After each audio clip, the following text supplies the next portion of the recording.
Bitcoin education doesn't matter. The product of Bitcoin education does. So what we are doing here is a means to an end. The end is empowerment. The end is agency. The end is sovereignty. The best way to get there, I believe, is via Bitcoin education, via independent, impartial Bitcoin education, because the second and third echoing out into the future are so profound. So the way that the world is now, we don't have power in our own lives. And what that means is we are disincentivized to build, to create, to plan, right? Because the rules of the game are made by somebody else and they could change them on a whim. Not only do we control our money once we understand Bitcoin, if the path we take to understanding our money is also one in which it empowers our mind, then we have so much more influence on our future, right? The best way to predict the future is to create it. And that's what we're giving people.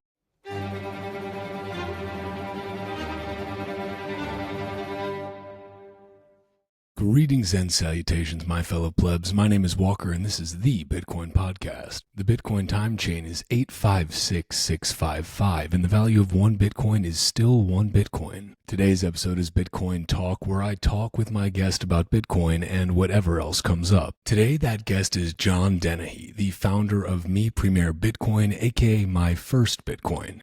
Since 2001, Me Premier Bitcoin has taught over 35,000 students in El Salvador about Bitcoin and created open source resources like the 10-week Bitcoin Diploma program and the Educator's Lesson Plan. Their curriculum has been used in over 20 countries by more than 30 different projects, including independent education projects in Argentina, Canada, Costa Rica, Cuba, Dominican Republic, Haiti, Honduras, India, Kenya, Nigeria, Peru, South Africa, Zambia, and Zimbabwe. Wow.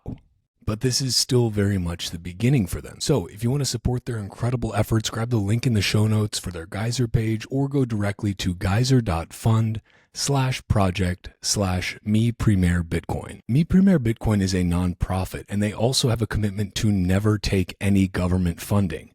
The only condition of this collaboration that they have with El Salvador is that all materials created are open source and can be freely used by Bitcoin educators around the world. In this conversation, John and I dig into the origin story of Me Premier Bitcoin and some of his very colorful history, especially with the police, discuss grassroots Bitcoin education and adoption, and how building a better system is more effective than trying to change the current system from within. This was an incredibly inspiring conversation, and I hope it inspires you to go out there and educate others about Bitcoin. And again, if you can donate a few sats, head to their Geyser page via the link in the show notes. These guys really do incredible work. Before we dive in, do me a favor and subscribe to the Bitcoin Podcast wherever you're listening or watching, and check out my sponsor Bitbox, also in the show notes, or go to bitbox.swiss/Walker and use promo code Walker to get 5% off the fully open source, Bitcoin-only Bitbox O2 hardware wallet. You can also grab links to protect yourself from SIM swap attacks using Efani and Cloaked Wireless. You can choose which one you'd like. I am a one-man show, so when you use my partner links, it genuinely helps me keep this show running. So thank you. And if you're a Bitcoin-only company interested in sponsoring another fucking Bitcoin podcast, hit me up on social media or through the website bitcoinpodcast.net. All right, without further ado, let's get into this Bitcoin talk with John Dennehy.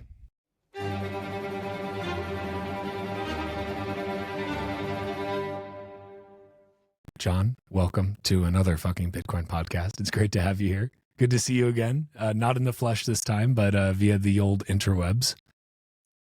Yeah, thanks for having me. Good seeing you again as well. Are you fully recovered from Nashville? Because I know I needed a couple of deep sleeps, which I did not get right away. But last night I started to kind of become a human again, I think. Yeah. So I'm on a similar trajectory.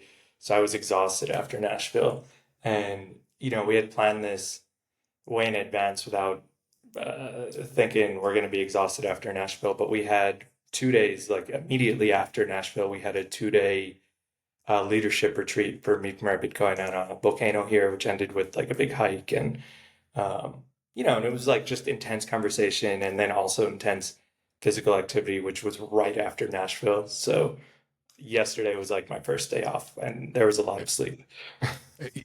Only in El Salvador is it just very nonchalant for you to say, yeah, we had our leadership retreat on top of a volcano, like as one does, just Yeah, normal yeah. stuff, right? Do you guys not do that? No. Yeah. Oh, that's not a normal thing for leadership retreats. You don't have them by active volcanoes. Okay, cool. Yeah. It's been a while since I've been to El Salvador now. The last time was we went twice in 2022. The first time just to visit, and that's where we met Chimbera and got to see some of the awesome stuff that they're doing in El Zonte and with Hope House. And then the second time we were like, oh man, I hope we get to come back soon. And then lo and behold, a couple months later, we were emceeing at Adopting Bitcoin, which is like, wow, this worked out perfectly. But now we haven't been back since. I think we're going back again at the beginning of next year. So I'm Yeah. excited about that. It's been too long. Yeah, and I think you'll notice so many changes from 2022 to when you come back. I noticed the changes and I'm living here, right? Like I'm here every day. Um, Usually it's really hard to see a place change if you're there. It's easier if you're there and you take a break and you come back. But things are happening so quickly here that you could be on the ground and see them too, which is kind of incredible. It's not something that is typically like it's not something we're really used to in the U.S. Let's say to see the effect of change kind of in real time. It's tends to be more retrospective. It feels like you look back and Yeah. you're like, oh wow, look how things have changed. Not always for the better, but it's pretty cool. The biggest takeaway for me both times in El Salvador was the energy and the optimism that Yeah. you feel there from people. Yeah. It's really palpable, and people are really to a fault. Everyone I talked to was so proud to show you whatever piece of their country they were occupying, to have you experience it. And that's a really profound thing, I think. Just to have that like unbridled pride, which hasn't always been the case for El Salvador. Obviously, it's Yeah. more of in recent memory that's been possible. Yeah, very recent, in fact. Um, yeah, I think it's this intangible thing that touches everything else, right? So El Salvador and Bitcoin are such a complex, sometimes confusing, but I think ultimately great couple because I think they both encapsulate hope, right? They both encapsulate that tomorrow not just can, but will be better than today.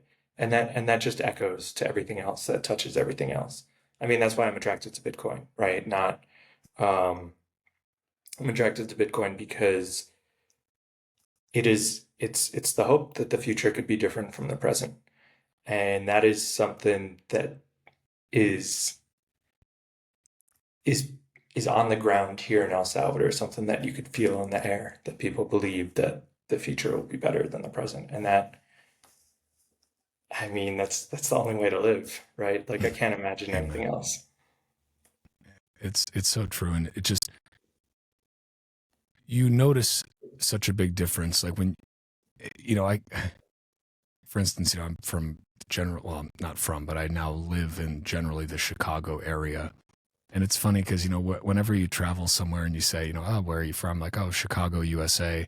And people like people look at you like, ooh, pretty dangerous there, huh? Like, ooh, that's got to be kind of rough. Like, and and I have to imagine that was the case for most Salvadorans for a very very long time, except to the extreme. I mean, Chicago is actually extreme. It's pretty fucking brutal. If we're being honest, like it's a bad situation. But El Salvador was a far worse situation, and now it's very much not. Like I remember the first time going there, even though I knew Bukele had already started these gang crackdowns. Uh, People, when we said, "Oh yeah, we're going to El Salvador," they're like, "Oh, are you worried? Like, are you, do you think you'll be safe?" And we're like, "Yeah, I think we'll be just fine. Like they've really changed things drastically." And truly, I mean, I came back and people were like, "Was it okay?" And you're like, "Well, Yeah, it was fine.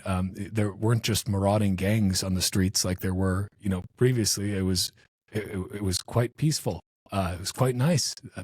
The food was great. The people were great. The landscape is unbelievable, and it was an incredible experience. And I am very excited to come back and just kind of see how things may have changed in the couple short years since we were last there. Yeah. So there's this, or there was this monument to the peace accords, which were signed in 1992, I believe. So the peace accords of the Civil War here. And it was installed by by the president that preceded Bukele. So quite recent, right? We're not talking like 1993. We're talking, would have been like 2013, 14, somewhere around there. No, even later, I think. But the term preceding Bukele's first term. And it was in a very prominent location. It was on the side of like a major thoroughfare here in the capital. And they tore it down and turned it into a park. I don't want to get too into the politics here, but there's a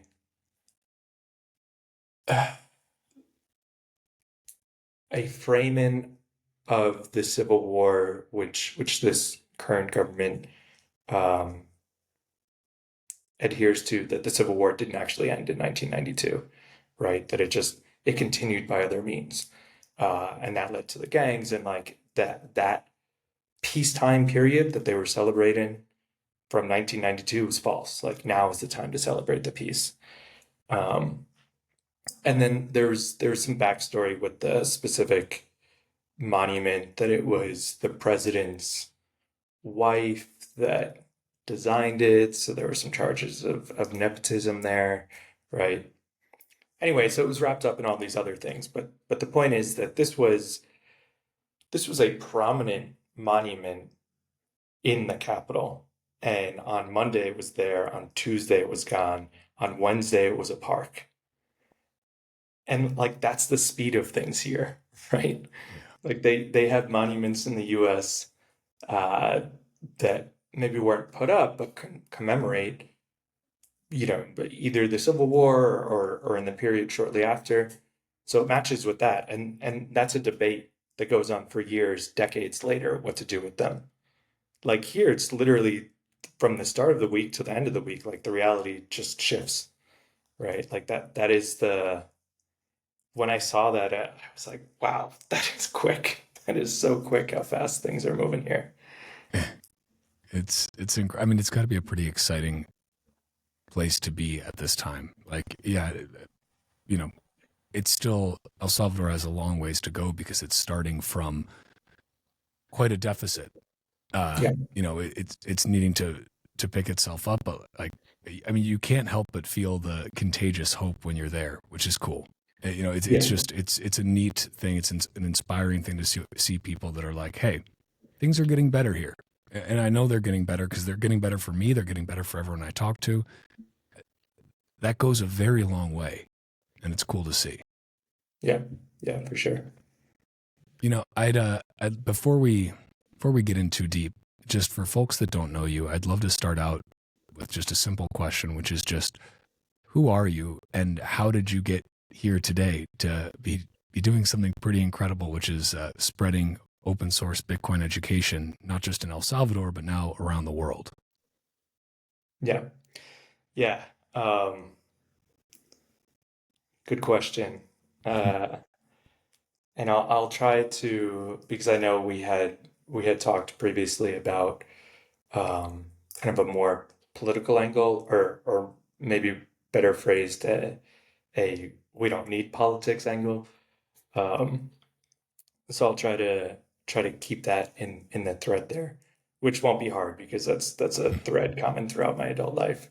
Um, so I'm from New York originally, and I was 19 when September 11th happened, which had just a really profound impact on me in the moment, but just like it was a fork in the road. I was I didn't really care about the world before that. I didn't really know about the world before that. Like it woke me up. And it woke me up in a way that was very different from how it woke up most people in my surroundings, right?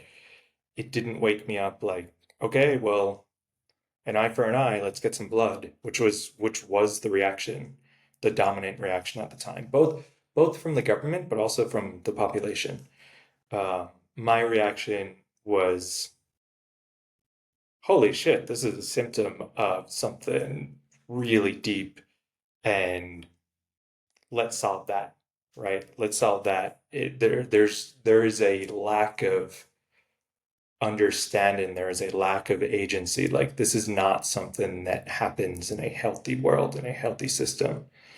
Um, so I was within a few days, me and a few of my um classmates at University of Hartford in Connecticut, we we formed the People of Tomorrow, which is just an activist group uh, that ended up. I mean, we had a few different things that we were interested in, like media literacy and financial literacy among them, but our main focus quickly became anti-war, just because that was the drumbeat at the time, was like towards war, right? So to counter that. And we were inspired, our mission statement was inspired by the Port Huron Statement by the Students for a Democratic Society, um, and inspired by student movements from the 60s. And that was that led to a few years of pretty intense protest organizing, um, pretty high incidence of arrest. um, because from even then, right, this is like pre-Bitcoin, obviously, but even then, it always seemed absurd to me to ask permission to show anger from the person at which you are angry, right? Like, is it okay if I dissent? Like that always seems so absurd to me. So everything that we did was technically illegal, right? Um, which meant that, yeah, and I was the president of the club, so I was pretty well associated with it. So there were even like preemptive arrests sometimes. It really took the mask off the power of the state, right? And it's like, hey, if you don't follow our rules, then it's going to be uncomfortable for you. And that came to a head for me 2 years later in 2003 when the war began. Then I did civil disobedience with many other people. We actually like shut down the federal building in Hartford and said government's closed until the war is over, which I just love that phrase. But but yeah, so I spent that night in jail, and with other protesters, we were all like in the same wing, and the police kept the lights on, and this was like the war had just started, so there was this rally around the flag thing, and everybody was super patriotic. I mean, patriotic would be the the nice way to say it. Everybody was super nationalist. Um, and the correction officers kept the lights on all night, brought a boombox in, and played the Star Spangled Banner on repeat, so we could be like better Americans or whatever. And I gave up on the United States that night. Right, that's the night that I decided I'm gonna finish my studies. I was less than a year away from finishing my studies, and I'm gonna leave. Right, like I don't. I'm tired of trying to hold back the tide. Right, I want to go somewhere where I could push the tide forward rather than try to hold it back. And Latin America was very interesting to me for a number of reasons, but there was an economic collapse in Argentina in 2001, and it seemed from afar. So I studied sociology and media and sociology in undergrad. So I did a lot of reading about social movements, and including modern ones, like what was happening in Argentina. And the economy collapsed, and people kind of took charge of their own lives. There were these self-organized neighborhood assemblies that took care of like, health and security and these basic needs. Workers took over the factories and kept producing, but just without the owners. Um, And I'm sure there's tons of problematic things that were happening, right? Like I was probably romanticizing it, uh, being 21 years old. But but I was like, cool, Latin America seems like a place where people not just in theory, but they have effectively a veto power over the status quo. Like if things get past a certain point, people will stand up and change things, which is something that I've never seen in the US. Unfortunately, like I saw this, the war wasn't necessarily popular, right? There were a number of things that weren't necessarily popular, but there was this really defeatist attitude of like, well, that's just the way it is, you know. Let's vote for somebody else next time. Um, so yeah, I lived in Ecuador. I moved to Ecuador, and I lived there for about 5 years, which was awesome because I happened to arrive in Ecuador at a time of political instability. So I was able to like literally participate in a couple of revolutions there. Like literally, oh, like people power movements overthrew the government. Like the president fled in a helicopter because the airport was taken over. Um, and that was amazing at the time, but then just another disappointment because this new power class took over, and after not too much time, the new power class looked a lot like the old power class, right? They said different things. They wore different colors. They had different like lapels that they put on their shoulder. But it kind of seemed like for the average person, like they might have well have been the same thing. So that was at the time inspiring that like, oh, people could rise up and change things. Uh, but in hindsight, disappointed. And maybe go back to that thread, but just to bring it to modern day and Bitcoin. I also got deported in Ecuador and snuck back in and spent like a few years living there illegally with the help of some unsavory individuals, which is a whole different enlightening experience. But yeah, 2013. So actually, before that, in 2011, I was back in the U.S., back in New York, and Occupy Wall Street seemed very exciting. I was involved with that. Um, spent some nights sleeping in the park, spent some nights sleeping in jail again. Common theme throughout, right? Um, and that was again at the time encouraging, but it just didn't have the right frameworks to resist. I remember this is just a cool story, maybe worth a little tangent just to think about like the game theory and like the challenge of really trying to, because I think that the ideals of Occupy Wall Street were revolutionary, right? It was to decentralize power. Like but there's unanticipated challenges. Like that is so much harder than people think. And one of the things, so again, I'm staying in the park, um, just like this liberated zone or whatever. And it was great. People were so wonderful. They were so helpful. If you were cold, somebody gave you a jacket, right? If you were hungry, somebody gave you food. Like we were all in this together. Great spirit.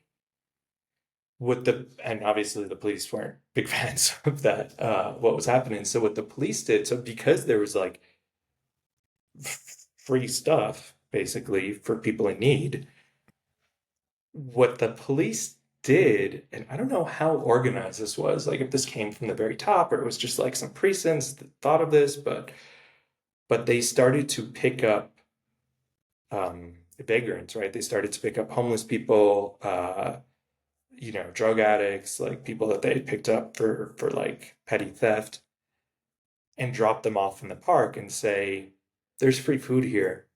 There's like shelter here. Like, hey, go take advantage of these people, basically, right?" And they did, right? That like the movement wasn't built to handle that. It was like people came that were hungry to the kitchen, so they were fed. They came, but but it created this disunity within the movement, like within the people who were staying at the camp, like how to handle this. Like, hey, we're all people, let's help everyone. Then other people were like, that's not the point. We're not like, this isn't about social services, right? This is about something bigger. And but it created this discord, which I think was probably the beginning of the end, right? Because there wasn't this thought out framework. But that was a fascinating experience to me, which everything in the past informs what we do in the present. But just these unanticipated challenges when you're trying to forge a new path. Uh, but anyway, fast forward 2 more years, I'm in England, and I went to grad school in England, and I had found Bitcoin at that point, right, in early 2013, and not intentionally, kind of a bit of dumb luck. I realized that there was an arbitrage opportunity between US dollars for Bitcoin and British pounds for Bitcoin. Um, so, I exploited that and I would buy Bitcoin again, there was just no infrastructure for Bitcoin in the UK. Like there literally weren't Bitcoin exchanges in the UK at the time. So I was able to buy Bitcoin in the US and sell it in the UK, take the pounds, turn them into dollars, send them to the US and recycle it. And like each time, like, I mean, it sounds crazy, but even with fees and everything, each time that pile was, I think, 6 or 7% bigger, right? And I was just Wow. recycling the same pile for like every couple of days. It just was 6 or 7% bigger, which was great for a few reasons. One was it paid for grad school. Um, Two was I got to meet really fascinating people because a lot of this was in person. Uh, and three, I also felt, even though I had some selfish interest, I also felt like I was helping Bitcoin, right? I was making it a little bit easier for people to buy Bitcoin in the UK. I sold hundreds of people their first Bitcoin. Um, One of the people wasn't a good person. One of the people was a criminal, uh, like a pretty major one, and he this was an in-person meeting. I also had bank accounts set up throughout the country so people could make direct, like cash deposits or also transfers from their accounts. And one of these, so this guy had my name and he had my routing number, whatever, my bank account number. So, and it was like a Bernie Madoff type deal. So he sold fake stocks and bonds. I think it was actually one of the biggest securities fraud cases in UK history. And this guy set up a false lead for the police using my information. So he set up a shell corporation in my name with my bank account. So the police actually, so major crimes, like 30 police officers descended on my house and Jeez. to arrest me. I happened to not be home at the time, and I never went back to England after that. But and I shut down like the business and everything worked out in the end.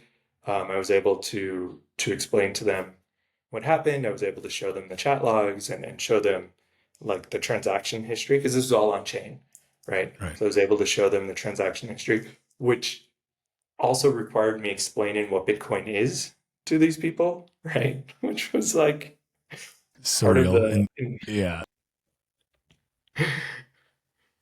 God, that's kind of, this was 2013 still. yeah. That's This might have been just, 2014 when the police got involved. did, did they end up getting the guy, the Bernie Madoff-esque character? Like, did they end up tracking him down?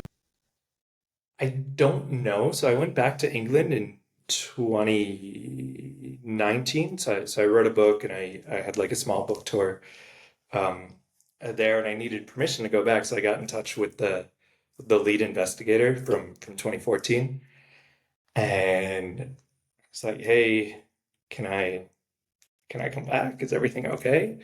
Um, and he wasn't on the case anymore, so he didn't really know he had passed off the case. But I think him passing off the case meant that it wasn't a positive sign that they were going to catch the person.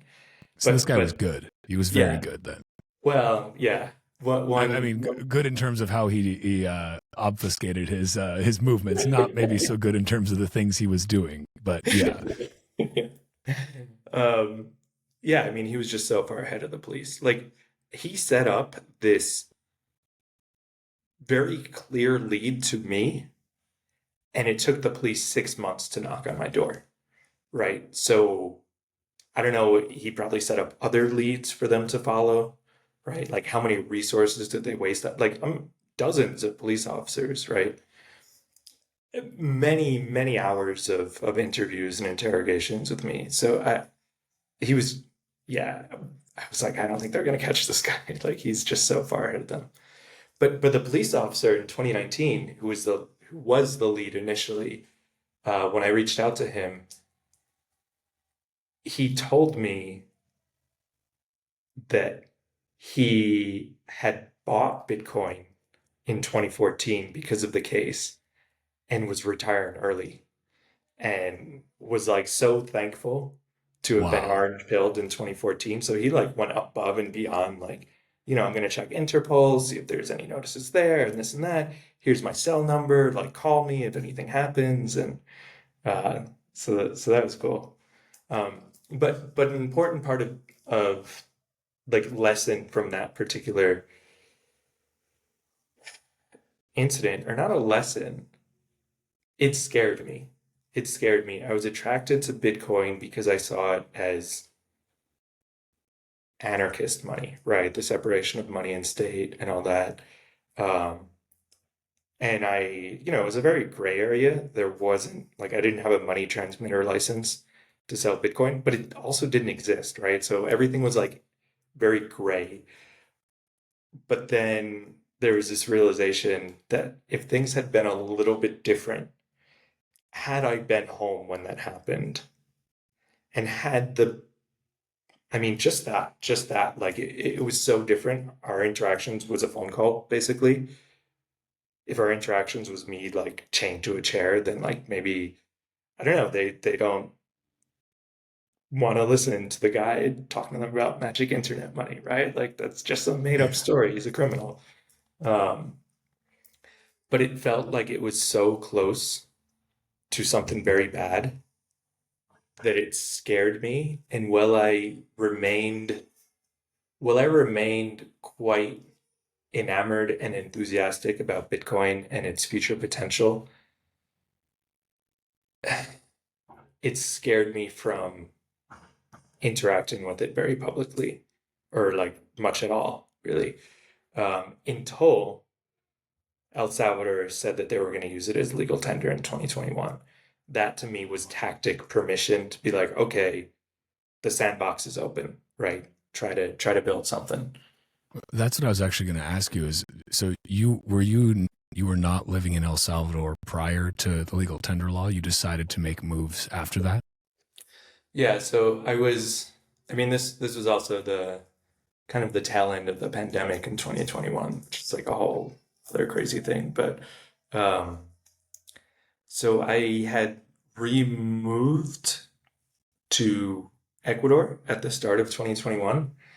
Um, so I was there in, I believe it was June when the president made the announcement. So I was in Ecuador, and like as soon as he made the announcement, not within a couple of days of him making the announcement, after getting over the shock, right? Like, is there a country that's actually doing this? Um, I was like, well, it's Bitcoin, it's Latin America, which I have an affinity for, and it's this like tactic permission. I wanna see what I could do. I wanna participate. Like, this is a big moment. I wanna see if I could help. Um, so pretty quickly, I had in Ecuador. So during the pandemic, I had some thoughts. Long walks in a collapsing world. Um, is when I thought a lot about not only that the world was on the wrong course, but how to put it on the right one. And my conclusion was basically frontline Bitcoin education, right? Bitcoin education that empowers people to think for themselves, have agency in their own lives. Because I think that that's what got us on the wrong course, is we're no longer thinking for ourselves. We've lost agency in our own lives, and like independent, impartial Bitcoin education to bring people into the space, but in a way that focuses on empowerment was the solution. And more than that, it probably wasn't going to start in a place like New York. It was going to start in a place that wasn't advantaged by the current system. So I kind of tried some things in Ecuador, but it didn't. There was no traction. It was still the pandemic, and there was a lot of in-person emphasis in those first days. But then it seemed like El Salvador. Oh, El Salvador is like everything just lines up. So I moved to El Salvador 2 months later, so a couple of weeks before legal tender went into effect. So I sold all my stuff and bought a one-way ticket to El Salvador to arrive there before the law went into effect. It's you don't waste any time, do you? You were ready to make moves. I love that. Well, and this it's a first of all, uh, you have you have quite an insane story in terms of what ended up bringing you to this small little country that is the first one to adopt Bitcoin as legal tender, and now to be doing what you are now. And I noticed that you've also had quite a few run-ins with the law. See that there's a common thread there that weaves across it all. But I'd love to know a little bit. Just okay. So for those that don't know, what me Premier Bitcoin is, my first Bitcoin. Can you talk a little bit about that? Can you say kind of okay? So you're in El Salvador. You decide that frontline Bitcoin education and giving people not just the education, but actually helping people not just telling them what to think, but helping them to think for themselves was what was driving you to go there. And you had this kind of okay, they're making it legal tender there, so I'm presumably not going to get in trouble for doing this. What was then kind of the impetus for or I should say, when did you then start up the whole Me Premier Bitcoin curriculum? How did that evolve? And just what was that process like to get that off the ground and kind of get some recognition for it? Yeah.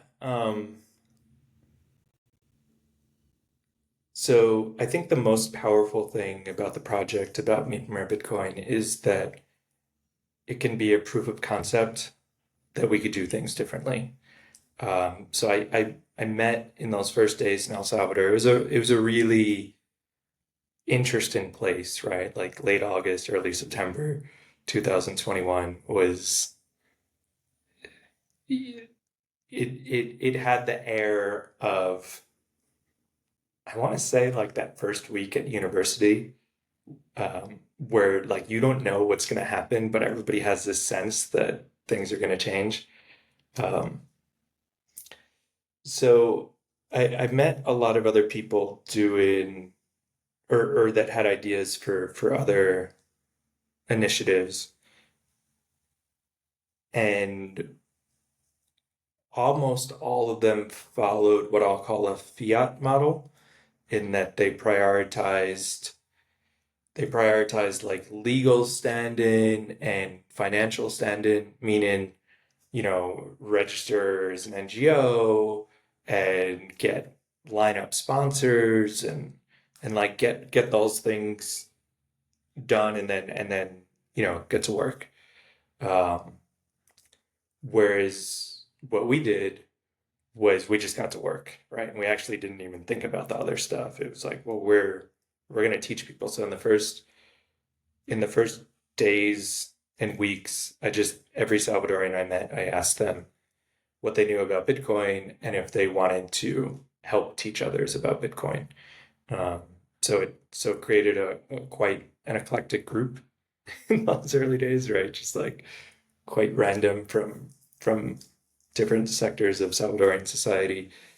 But it was just about, like, we weren't perfect at all, right? There was, we started with just an intro class, which in hindsight, if I looked up like what the material was for the first classes, it probably wasn't that good. Um, but that wasn't the point. The point wasn't to be perfect. The point wasn't to be well funded. The point wasn't to be safe, right? The point was to teach people, to empower them, to start a conversation. And it took us, that first the first month we had 5 students. So September 2021, we had 5 students total, distributed across 3 classes, I think. Um, and that was September. By November, we had 300 students that we were teaching. Um, Wow. yeah.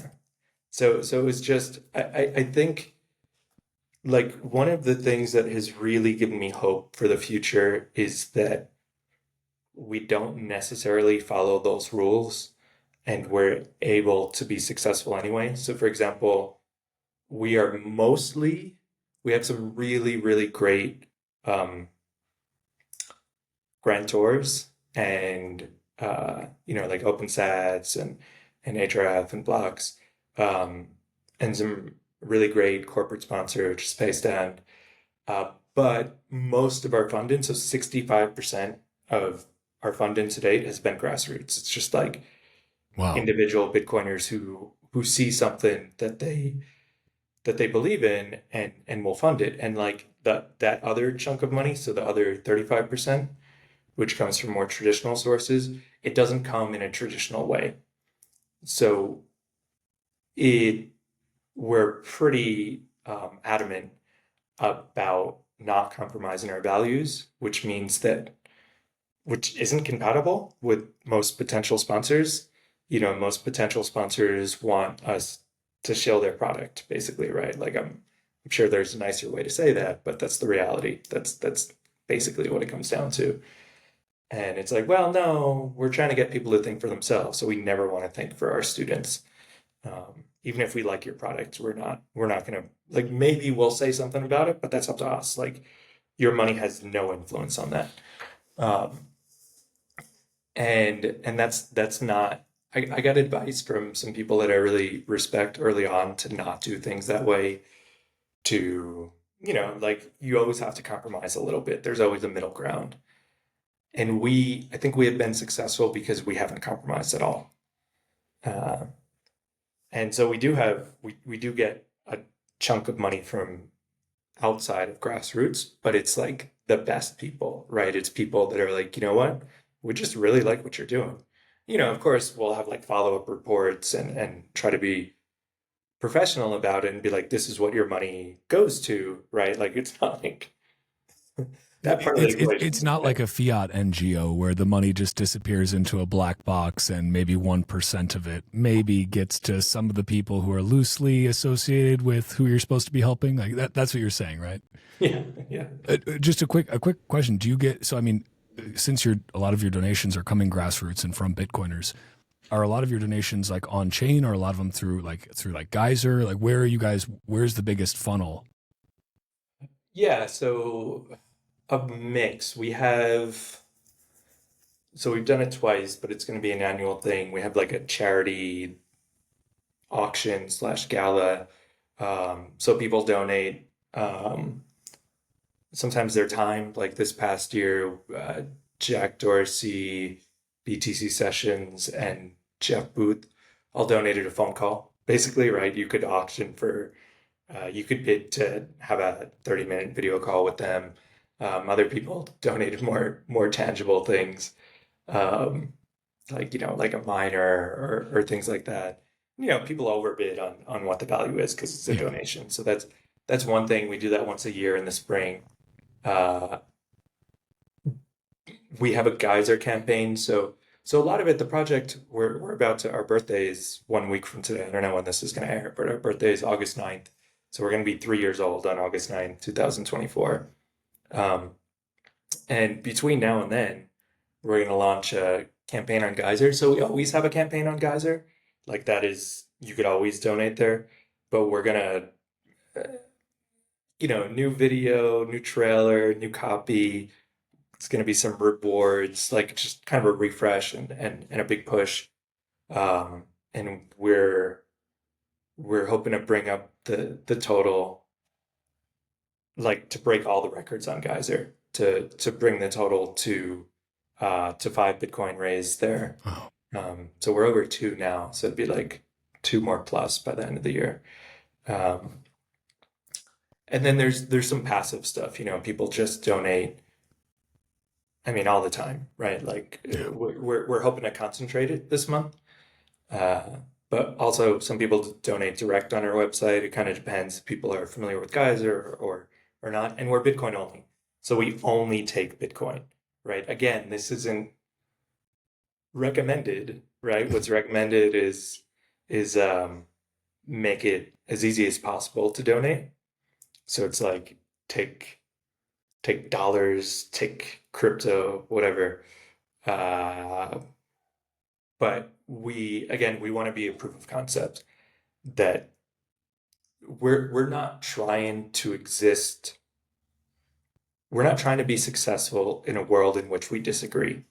We're trying to bring the future forward by creating a proof of concept about what is possible.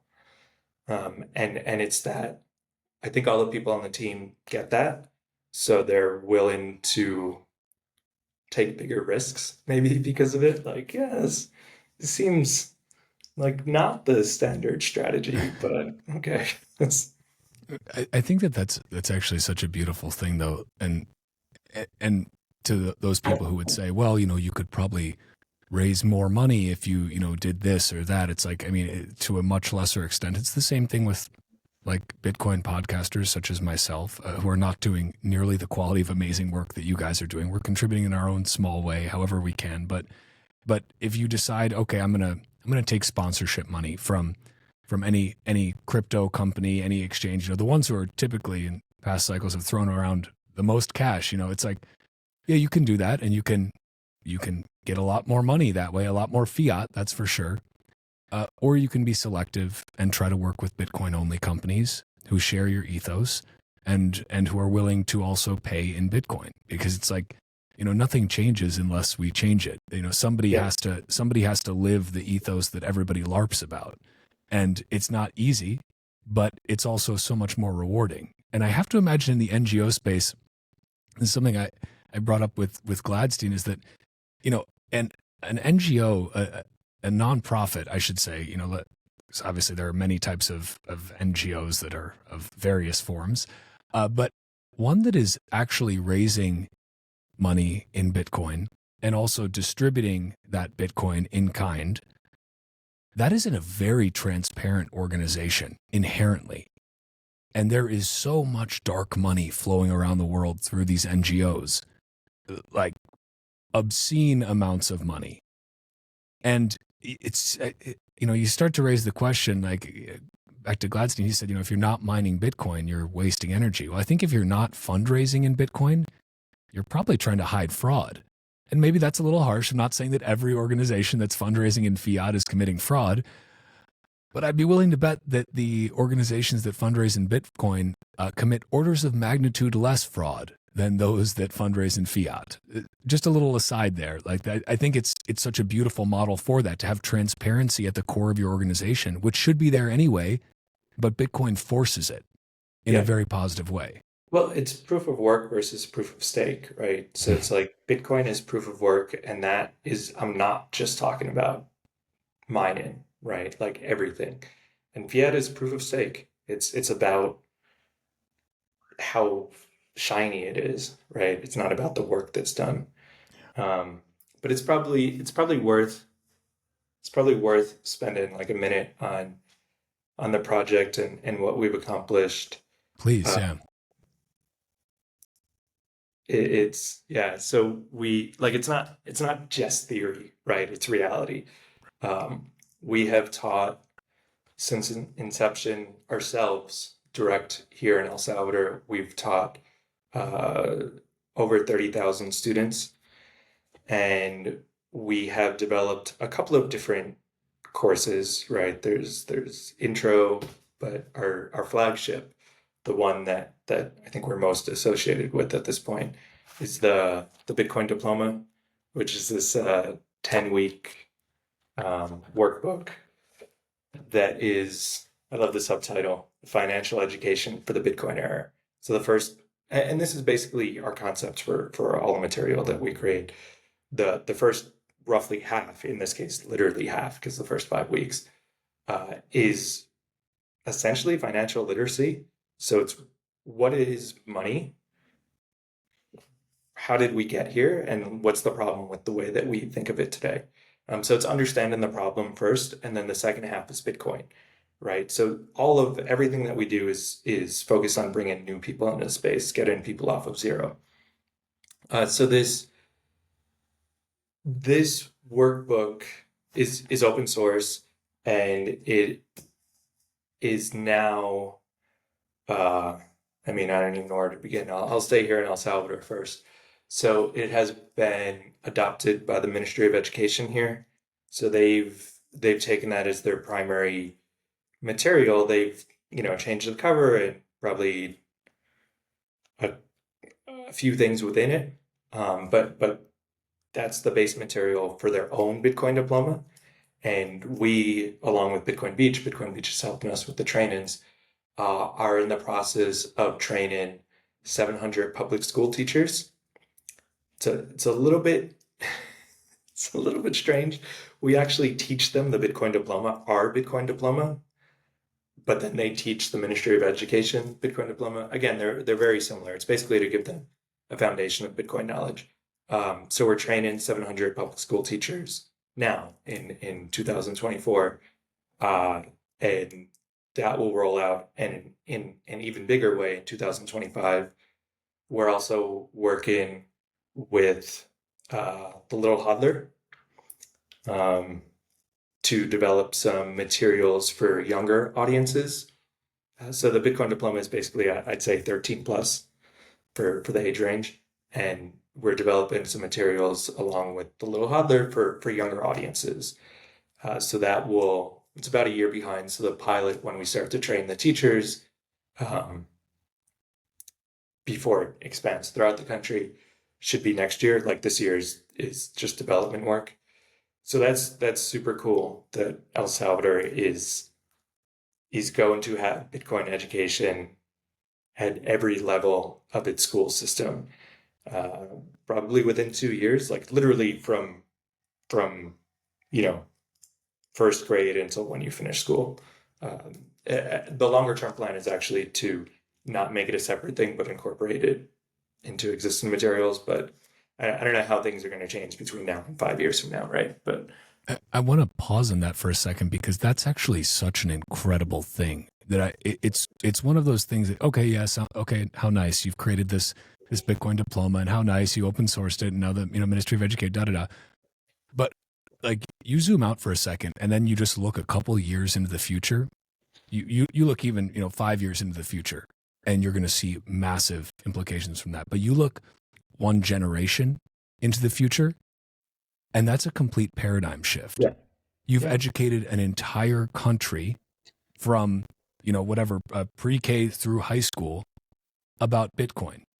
And I love that you don't lead with Bitcoin, you lead with financial literacy. You lead with what is broken so that you can show how you fix it. Bitcoin fixes this. But I think it's really hard to, and I'm sure you have clearly thought about this much more than I have, but to even wrap your mind around what the implications of that are in a generation. Because we're not doing that in American schools right now. They're not doing it in any schools in Europe. They're not, this isn't something that's being done at an institutional level. And I also think that, so I was homeschooled until high school, and having that experience being homeschooled and then going to public school, I have been able to see the stark contrast between teaching children how to think versus teaching children what to think. And teaching children what to think is what our public school system in America does. It is an indoctrination machine. It is meant to check, so you check the right boxes and you walk in a straight line. But your curriculum, as you said from the start, it's about teaching people to have agency, to think for yeah. themselves. That's incredible. So it's much harder is why I think it doesn't happen as much. It's so much easier to tell someone what to think than it is to empower them to think for themselves. Um, and it's about time preference, right? It's like what's hard in the present is usually or is often best for the future. What's easy in the present is often worst for the future, right? And like we have this very our time preference is just off, right? Um, but yeah, it's I want to get back to all the accomplishments that me Yeah, my yeah. Bitcoin, Sorry, I just but think it started making my head spin. Like, oh yeah, yeah. No. I was gonna go off on a tangent on why we do it. Like it's not it's Bitcoin education doesn't matter. The product of Bitcoin education does, right? So what we are doing here is a means to an end. The end is empowerment, the end is agency, the end is sovereignty. The best way to get there, I believe, is via Bitcoin education, via independent, impartial Bitcoin education, because the second and third order effects echoing out into the future are so profound. It's like if you understand, so the way that the world is now, we don't have power in our own lives. And what that means is we are disincentivized to build, to create, to plan, right? Because the rules of the game are made by somebody else and they could change them on a whim. So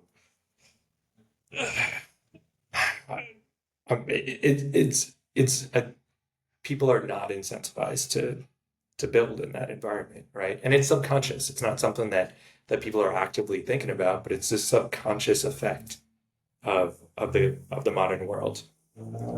So in this future world, the step one of which is introductory independent Bitcoin education is one in which we do have agency in our own lives, right? Like we not only do we control our money once we understand Bitcoin, but if the path we take to understanding our money is also one in which it empowers our mind, then we have so much more influence on our future, right? The best way to predict the future is to create it.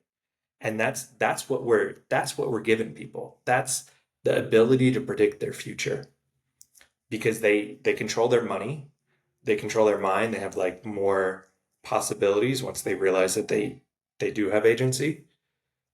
Because we do. It's a false narrative that we can't affect change. We actually can. We're just not taught that. So once people have those two things, control over their money and the ability to dictate their own life, right? That changes everything. And that one, it makes you a lot more hopeful about the future because you're in control. You're not at the whims of someone else.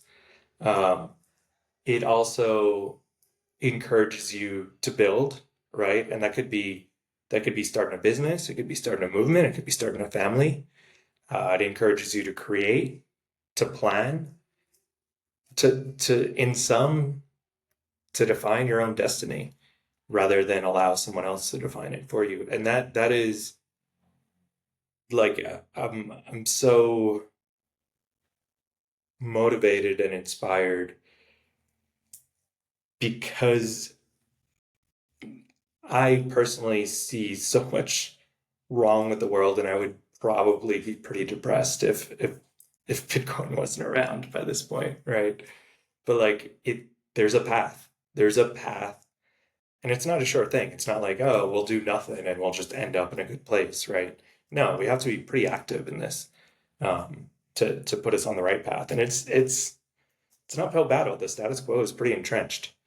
Um, so it's hard, but it is so worth it. And I mean, there's going to be other effects that we can't even conceptualize now, right? Like, what's it going to be a generation from now in El Salvador if everyone growing up here has this sort of education, Like, how does that change things? Like, I could guess, but there's probably a bunch of cool stuff that I'm not even anticipating. The best way to have agency over your own life and your financial future is to hold your own Bitcoin keys, keeping that Bitcoin safe for the long haul. And the best way to do that is to go to bitbox.swiss/Walker and use the promo code Walker for 5% off the fully open source Bitcoin only BitBox02 hardware wallet. Then, of course, get your Bitcoin off the exchange and into your own self-custody. You may have seen people talking about the Dark Skippy attack lately, which is a way for a malicious signing device to secretly leak your private keys, which is kind of scary. But luckily, Bitbox is one of the only 2 wallets to actually address this vulnerability, so you're in luck. Plus, the BitBox02 is easy as hell to use whether you are brand new to Bitcoin or you are a well-seasoned psychopath.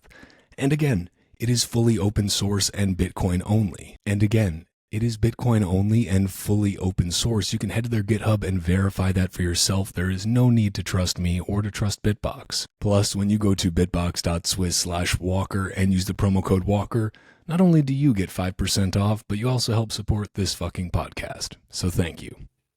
It's a beautiful thing. And I do want to get back to some more of the accomplishments because I got us off track here. But again, I make no promises about tangents or rants in the show. Yeah. It's a safe space for all. But maybe a good place because you were going over just some of the things that you guys are doing in El Salvador. And I think with the teachers, with 30,000 plus people educated with this program already, that's huge.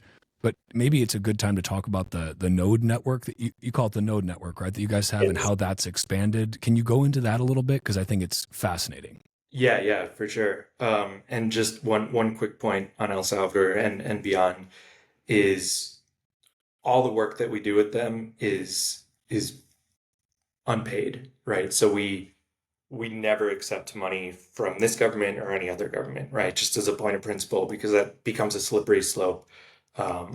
We don't want to have that overhang, right? That we owe something. Um, so no government funding, not now, not ever. And yeah, so internationally, so we have a we're pretty ambitious. We have a a vision statement that is 3 simple steps to change the world. And what I've talked about is step 1. So step 1 is to make an example out of El Salvador, to demonstrate that empowerment focused, independent Bitcoin education could be a force for good. Step 2 is to make that example easy to replicate around the world. And that's what the node network is. So the node network began in March 2023, so about a year and a half ago at this point. And what that is it's Bitcoin educators around the world who agree to a core set of values and use common open source Bitcoin education materials. So the way that we think about it, we're the Genesis node. So we created the consensus rules for the network, and those consensus rules are fairly simple but very important, and that's that the education must be independent, impartial, community-led, Bitcoin only, quality, and focus on empowerment, right? So we don't teach people how to get rich. We teach people how to get free. And so long as you agree with those 6 core values and you could demonstrate proof of work, right? Like you're actually applying this in your community, then you could apply to the network. And at this point, the network is self-governing. It's we're in the long process of basically spinning it off from Mi Primer Bitcoin El Salvador. Be a part of it, but just be one node in it rather than to dominate it. And yeah, so it's self-governing at this point. So the network itself would then determine whether this was a good applicant or not. And we reject we reject more applicants than we accept. So the network has pretty high standards. But we have 25 nodes. No, I'm sorry, we have more than that. We have 34 nodes in 25 countries. So there's a couple of Wow. countries with multiple nodes. Wow. Um, so That's it's everywhere. amazing. It's actually this map behind me. It's a map of like, I don't know how well you could see it, but Decently well, yeah. it's one of those scratch off maps. But instead of the places that I've been to personally, it's all the countries are in the case of Canada and the U.S. States and provinces that have active nodes in the network. Some of them are easy to see, but then there's like, Haiti or in Yeah. the Caribbean or Georgia in Asia are a little bit hard to see on the map, but they're there. That's awesome though. And I think the fact that you have that Bitcoin open source ethos, it is so, I mean, central to everything you're doing, right? You're not trying to say, okay, this is me premier Bitcoin and we're the gatekeepers of this knowledge. You're saying, yeah, we're the creators of this knowledge, but the knowledge is going to evolve and we want it to evolve for different countries because obviously different places have different needs. They've got different things that are going to be relevant for their curriculum that may not be relevant for El Salvador's, for example.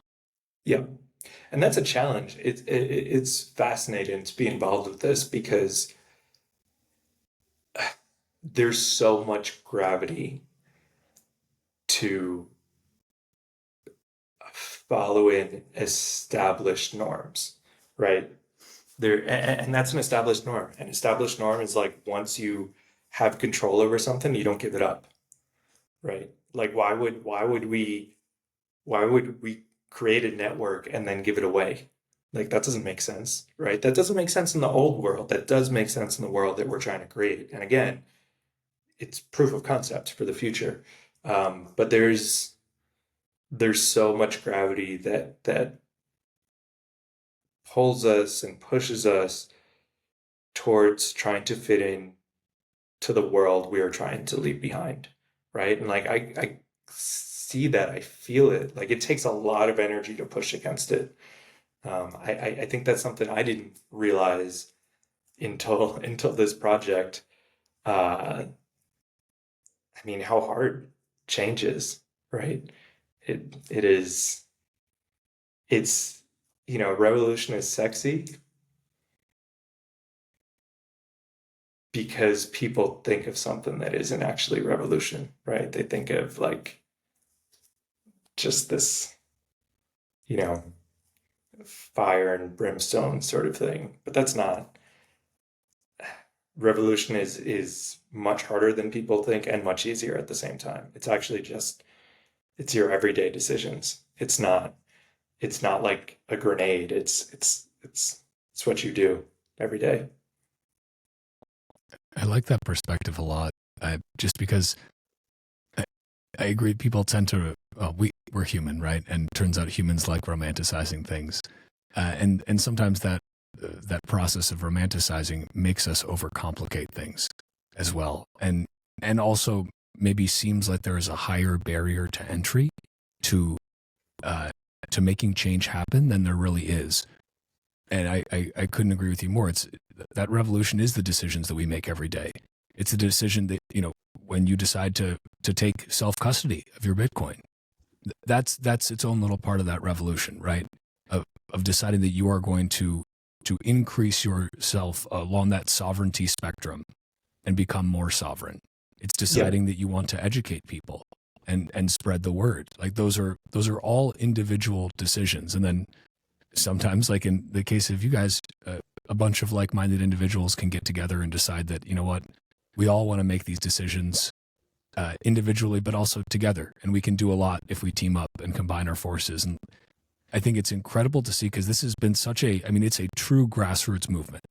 I love the pledge not to, I know would have been a lot easier for you to probably take money from the government, right? I mean, that's, seems these days everybody loves putting their, hand up, please, sir, may I have some more? Like, but you maintain your principles by not doing so. Not that, who's to say, maybe the government wouldn't have tried to exert any force. But who knows? But it's about the principle of the thing. It's about saying this is not how we're going to operate, and we've made that decision. And so, thank you, but no thank you. But this is a true grassroots movement because of that. And I think that's so powerful at a time where, especially in the United States, and I think you have a very unique perspective on this too, because you come from the United States, but you've spent now many years living outside of the United States. You've seen it from within and from without. And in the United States, as I'm sure you saw at the Bitcoin conference, there is now a lot of focus on that top down, right? A lot of focus on, and which I think it's great. Let me preface this by saying, I think it's fantastic that the Overton window is shifting. I think it's fantastic that because of presidential candidates, because of senators, because of members of Congress speaking positively about Bitcoin, that may make far more individuals decide to wake up and say, oh, I thought this was, Elizabeth Warren told me that this was just for criminals and whatever. But now these other people are saying that it's not. So maybe I should take a look at this. I think that's the really positive thing. It's making people who would otherwise not take a second look at Bitcoin do so. But I think a reliance or an assumption that we need that is, first of all, a false assumption. And second of all, becomes problematic. It goes back to what you were saying it's about asking permission from the very people who have created the oppressive system in the first place, or maybe who have not created it, but who perpetuate it. So I'd love, that wasn't really a question, I guess, but I'd love just kind of your thoughts on that, because you guys are true grassroots, and I think that's beautiful, but that's not easy. But how do you approach that? Yeah. There's a lot there. Sorry about that. No, that's a good thing, right? I love, and you could recite it because I don't remember exactly how it is, but you have a phrase or a meme that you've shared a few times. There is no red, there is no blue, there is the state, and there is you. Yes, that's the one. That's the one. I love that. I love that.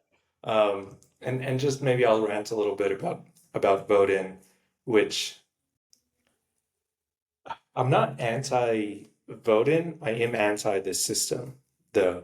And I think that the way that vote-in is designed ends up entrenching it, right? And so I'm against that. I'm pro delegating decisions to experts if we don't know about particular subjects, right? That we could delegate some of our power to somebody that knows better, which is effectively what we're doing with voting. We're delegating our power to somebody else to make decisions for us. But that's such a blanket, like when we vote for politicians, it's like for everything. Nobody knows your own life better than you do. Some people might know, like if I have some weird growth on my finger, I'm going to go to a doctor, right? I'm not going to be like, it's up to me. I'm in charge, right? I'm going to delegate that to somebody else. But the problem with voting is,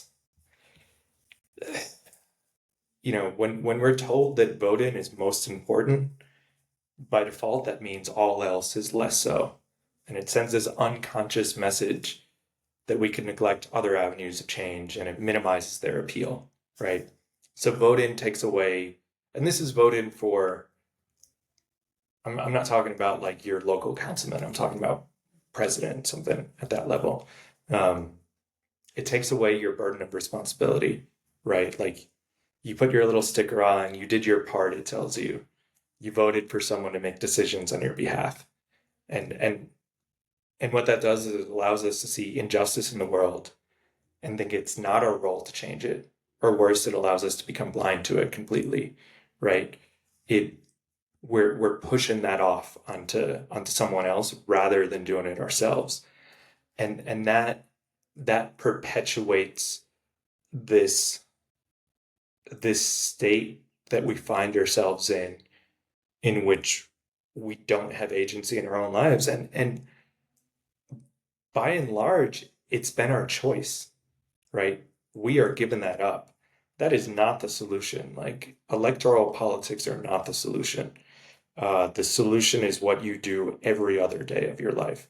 Like what you do on election day matters. I'm not gonna say I'm not like if you vote you're a bad person, right? Like go vote, um, but don't put that much importance on it, right? That's not what really matters. What matters is what you do every other day of your life. And yeah, I think I got off track a little bit there, but it is we'll never vote our way into an alternative future.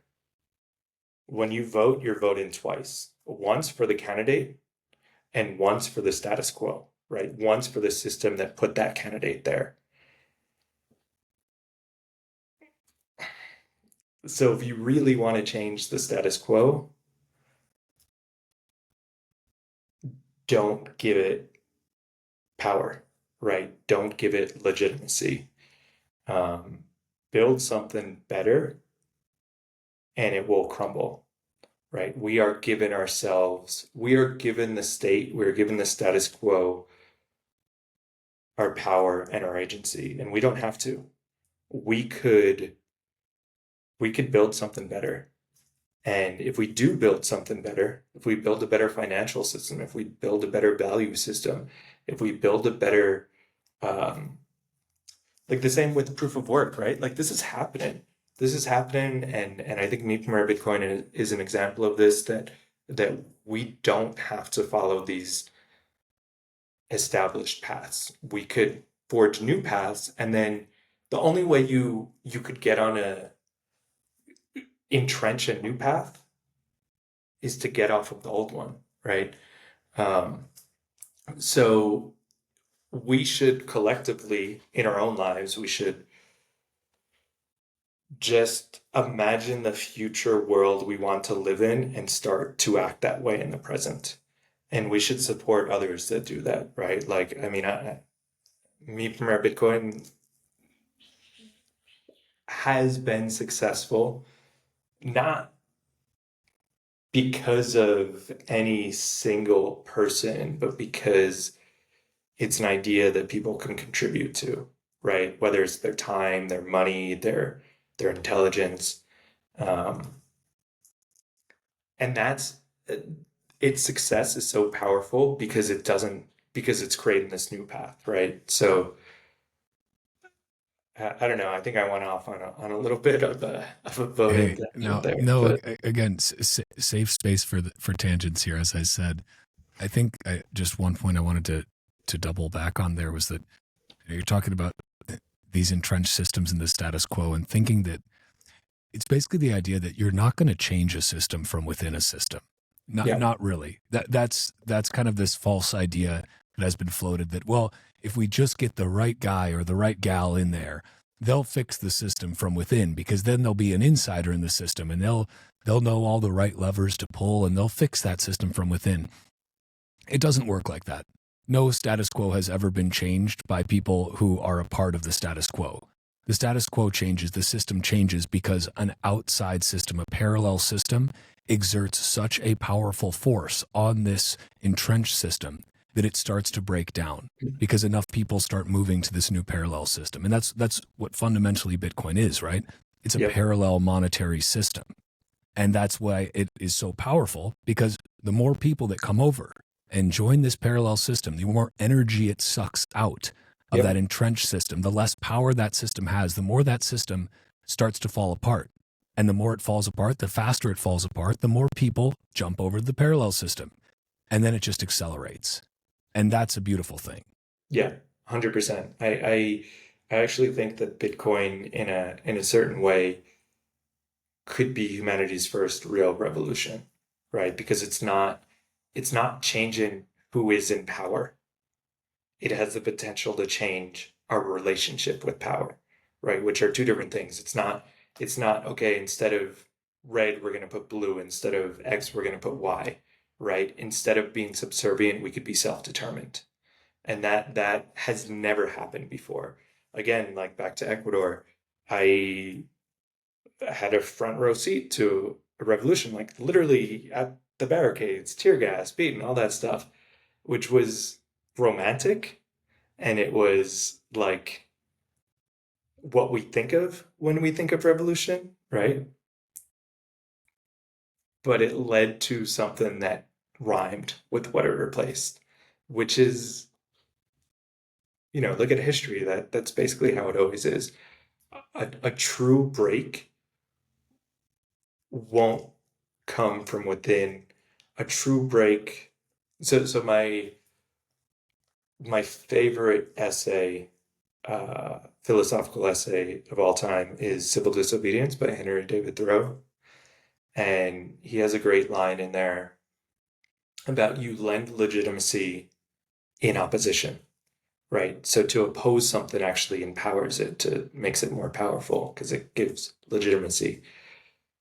The If you really want to change a system, you should walk away from it. You should remove yourself from it, right? So in this case, get rid of your dollars, right? Get rid of your euros. Like don't go back and forth. Just move to Bitcoin. The sooner you move to it, the faster that transition can happen. And it's a bit of a leap of faith, right? But a little bit less so with each passing day, I suppose. But um, you know, revolution was never supposed to be easy. Change wasn't supposed to be easy. In fact, change has to be difficult, right? There is no such thing. That's like another thing with giving that impression that I'm just like I hate voting. Um, No, but I don't think. I think many of the listeners to this show will feel very sympathetic with your views on voting. So again, safe space here, and like a real safe space, not like the bullshit safe spaces. yeah, so we have I'm just reading. This is an article that I wrote in the last election cycle, but uh, we're beaten over our head our entire life with the notion that change begins at the ballot box. That's false. The reality of change is that it's uncomfortable. Voting will never yield substantive change because it is designed to prohibit the very discomfort, which is a necessary prerequisite to substantive change. In the civil rights movement, blacks that sat at a segregated lunch counter did not wait for an election to create change. And that's exactly why they were successful. When we look back, we think of those sit ins as righteous and assume they were popular. They were not. Forcing change never is. Lunch counter sit ins were effective because they disrupted business as usual and forced people to look at what many would have preferred to avoid. Change happens when the discomfort of its success is less than the discomfort of our present. That means that the push to create a better future will almost always be unpopular in the present. And the great tragedy of voting is that it tricks us into believing that we could have progress and comfort. That's really fucking well said. I like that a lot, and I think again it's such an important point for people to actually internalize because I don't neither of us are saying oh don't vote or whatever. I always say do whatever the fuck you want. Like Yeah. I'm never here to tell people what to think, to tell them how to think, or to in any way try to dictate what their action should be.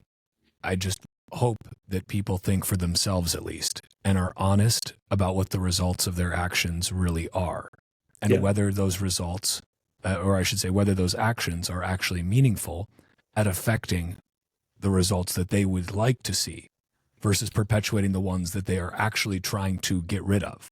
Yeah. Right. Right. And it's this other concept that this is something else that I love about Bitcoin.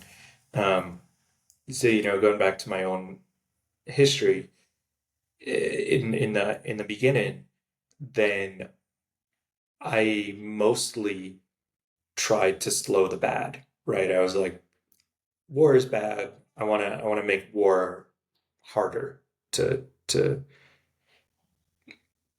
start or to continue. And that's wrong. That's the wrong mentality. You shouldn't try to slow the bad. You should try to speed the good, right?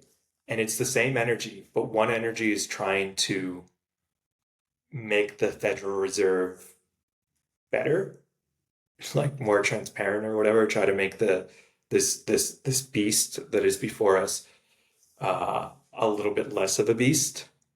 Or you take that same energy and you put it into Bitcoin, right? Or some other alternative, but in this example, you put it into Bitcoin and you put that energy into making Bitcoin stronger, easier, more attractive, more resilient, just more adopted. And what ends up happening with the first one, if you try to, you know, make the blunt the edges of the Federal Reserve, maybe you do, maybe you don't, but who cares? All you've done is blunt the edges. The Federal Reserve is still there. Um, in the other case, if Bitcoin is successful, we don't have to worry about the Federal Reserve. It will just implode. It will collapse. It will become irrelevant, right? And I don't mean to. I'm using this as an example. The Federal Reserve being like a stand-in for the status quo, basically, right? Um, and Bitcoin being a stand-in for an alternative future. Like, I don't think we ever accomplish anything by tearing down. I think we accomplish everything by building up. It's the idea of, are you running away from something or running towards something? Yeah. You also Ultimately. feel better. It's like more Right, fun. right. Yeah. And that's why, so many folks who have, been, let's say, like calling for, let me put it this way. I think that so much of the general anxiety and anger and depression and fear that we see in our society today across the world Yeah. is because people are more aware of the problems now than ever, because we have the internet, because we have real-time 24/7 365 every second of everyday news, and we are inundated with it. And typically algorithmically, if you're using Nostr, you don't have this much of a problem, but if you're on X or any other, I don't know if folks still use Facebook that much, besides the boomers, that's a different story, but you are algorithmically inundated with things that are meant to make you more afraid, make you more anxious, make you more angry. And when that's what you're bombarded with all the time, when you're always bombarded with the problems and you're never shown a solution, yeah, I can see how you'd be pretty nihilistic. I can see how you'd be pretty down and out about this, feeling like, oh my God, woe is me, woe is the world. There's no way out of this. Look how terrible everything is. It's all I see all the time. Yeah. But the problem there is there's the other side, which is where I think a lot of Bitcoiners have gone, which is, wow, yeah, everything is really fucked up, but there's so much hope. There's so Yeah. much to hope for. The future is actually going to be brighter. And when you have that thing, that beacon, that bright orange light shining, you can say, oh, well, yeah, everything is really messed up. I'm going to acknowledge that. I'm not going through saying everything's fine. If everything were fine, Bitcoin wouldn't need to exist. But it does exist because things aren't fine. But it's okay that they're not fine because we have a brighter future that we're building toward. And that's, it's one of the reasons I think Bitcoiners talk about Bitcoin so much. It's not most of them, I won't make a blanket statement, but most Bitcoiners that I know, that I've spent time with, Bitcoiners like yourself, they're not shilling Bitcoin to try and pump their own bags. Because you random person on the street that I'm talking to about Bitcoin or whatever at a restaurant about Bitcoin, you're not going to pump my bag. Like you're not going to. And I don't give a shit if you pump my bag. My bag will be pumped regardless. What I do care about is you getting some glimpse of the potential future that we Bitcoiners see, that we see because we're inside this parallel system already, and that people that are still in that old system, they can't see. Because they're stuck in that old system. They can't see outside of that system. You have to remove yourself from it before you can see how messed up it is, yes, and the extent to which it is messed up, because it is fucked up. But there's hope. But there is hope. It's going to be Yeah. okay. And I think so. You and I both have a young child, right? We both have children Yeah. under one. Um, he was crying before. I hope that didn't come across on the No, audio. don't worry about it. This is a family-friendly podcast, except for the Yeah. amount of times I say "fuck." So for any kids uh, listening, I'm sorry. but that's a small sample size. But let's expand that. So I have about half of my friends are non-Bitcoiners, and half of them are Bitcoiners, right? You know, people I went to high school with and all that, but by and large aren't Bitcoiners. Um, the non-Bitcoin group, the amount of children that those people are having, you know, it's a small sample size, but I'm talking maybe like 50 people on either end of this. And the number of children from that 50 people, I'm making these numbers up, but this is an approximation. There's like 4 kids. And on this side, there's like 20, right? There's a noticeable difference with those non-Bitcoin and Bitcoin, how many children they're bringing into the world. And that, I think that has everything to do with hope, right? Everything to do, again, if not for Bitcoin, I don't know. I don't know how optimistic I would be and be like, well, probably be a bit nihilistic, maybe, right? Which is kind of a trend in the modern world. Um, and I probably wouldn't want to bring a new life into the world, right? So it's this really tangible thing that I don't even think that we are conscious of. It's not like, well, Bitcoin's around, so I should have a kid, right? It's not like this, like in this flow chart, but it changes your mentality. And again, I think that's why Me From Red Bitcoin is so special and revolutionary because we're not, yes, we are teaching people about Bitcoin, but that's not the point, right? The point is to change how people view their potential future and their own role in that. And that is profound in ways that I don't even think we're capable of understanding, right? But you see it. There's these examples. Why are Bitcoiners having more kids than non-Bitcoiners, right? Like it's not this it's not a very conscious thing. It's a subconscious thing. The Bitcoin baby boom is very real, Yeah. which is awesome. Like, I mean, apparently people were really building in the bear market, in more ways than one, and you love to see that. You know, there was hope even in the depths of the bear. Uh, I love it though, and I mean, I think about my own son, and back to you were talking about time preference earlier. And that has been such a seismic shift for me. I realized after having my son that my notion of time preference was really more academic, more theoretical. I thought I had a handle on what it meant to have a low time preference, thought I was living that fairly well. And then our son came along, and it's like a light switch flipped on and then was ripped out of the wall, and that light is on forever now. And now I realized that I did not understand time preference before. I realized that me thinking in the long term was, again, academic, theoretical. And now I realize that I'm thinking about long after I'm dead, what's going to happen. And again, not in this theoretical, like, yes, let me ponder the future. No. Like, I really care about it because my blood is going to be living on after me, after Carl and I are gone. Hopefully that's not for a very long time, knock on wood.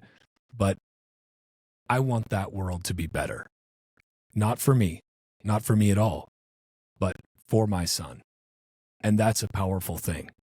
And I again, did not realize how theoretical my grasp of time preference was until having a son. Yeah. And you can't know. Everybody tells you won't know until it happens, and you're like, okay, thanks. Great, free advice I didn't ask for. But then you're like, it happens, and you're like, oh shit, yep, you were all exactly right. I couldn't possibly have understood it. Now I do, and Yeah. you can't unlearn that. Like, it's there now. But that's Yeah, beautiful. yeah. All the cliches are true. Yes, It's all the cliches. And well, I wanna be conscious of your scarce time and allow you to as well get back to your young child. But I want to make sure, was there anything that we didn't cover about Me Premier Bitcoin specifically that you wanted to get out there? Because I know we've gone on some tangents. We pulled some different threads. So I just want to make sure if there's anything else, maybe just a place to start would just be, where can people go to support you? What's the best way for them to support you? How can they do that? Yeah. So on X and other socials, our name is my first Bitcoin underscore. So find us there. Our website is in English, myfirstbitcoin.io, in Spanish, miprimerbitcoin.io. If you are interested in joining the Node network, then you could find more about that on the website.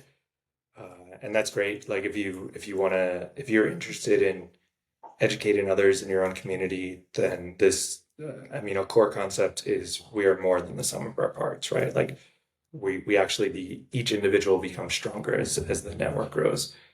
And we're just starting to see some of those effects now, which is amazing to see that theory become reality. And that's a whole different tangent. But yeah, if you want to support Me Premier Bitcoin, there's a variety of ways, but we are launching on in the next day. So in August, we're launching a fundraising campaign on Geyser. So that's geyser.fund is the website. If you don't know, Geyser is a great resource. It's basically like a crowdfunding platform for Bitcoiners. Um, so support us there. Come to El Salvador. We have a house/school/office. We have open hours there. Come to a graduation. I mean, like we work in public intentionally, so come check out what we're doing in person. Uh, and finally, don't wait for anyone else, right? Like we have we have a lot of tools. Go to our website and we have like open source tools that you could use if you want to get started, but don't, whatever, that's not the important thing. The important thing is don't wait for someone to give you permission. You can and should be active in creating your own future in our own future world. I think Bitcoin education is the best way to have an impact there. But just be active. If you are not active, someone else will fill that power vacuum. We all have power that we give to the world, right? And if you're not contributing that, then someone else is doing so on your behalf. So be active in your own life, in your own future. Don't wait for anyone to tell you it's okay. And that is a fantastic note to end on. I'll link all of this in the show notes as well. So if anyone wants to skip on down to those, grab these links, support Me Premier Bitcoin, my first Bitcoin. I think it's fantastic what you guys are doing. If you're game for it, I do have one more completely unrelated question to any of this that we've just discussed, but it's one that I like to ask everyone just selfishly. I'm always curious, are you reading anything right now that you'd particularly recommend? If you're not actively reading something right now, is there something that you would always recommend to people? Okay, I'll go. I just started a new book, but it's probably too Too early soon to into tell. it to recommend it. I just um, so something that I would always recommend. I'm gonna go back to the classics. So Civil Disobedience by Henry David Thoreau. It's quite short. Um, don't quote me on this, but something like 20 pages or so. And it's been so influential in my own life, but it's also been influential in in like the civil rights movement and in the independence movement in India. Like it is a profound document. Like so, yeah, I would recommend that. I love it. It's a great thing to always recommend a classic for folks, because there's a lot of them out there, and I guarantee nobody listening has read them all. So that's a good thing. Well, John, I can't thank you enough for your time here today. This was fascinating. And again, I want to encourage everybody, if you enjoyed this conversation, if it got you inspired, go and donate a few sats if you have them to Me Premier Bitcoin. As you heard, they are not taking any money from any ne'er-do-wells or from the state, even if the state may have good intentions with it. So it's a grassroots thing, and grassroots means that it requires people like all of us to chip in a little bit if you like what they're doing. I mean, that's value for value. You guys are putting out value into the world, and I think already we've seen the world give value back, and I hope this next fundraising campaign, I hope it shatters some records on Geyser. I have a feeling it just might. Yeah. All right. Well, John, thanks so much for your time, man. We'll talk again soon. Thank you. Thank you.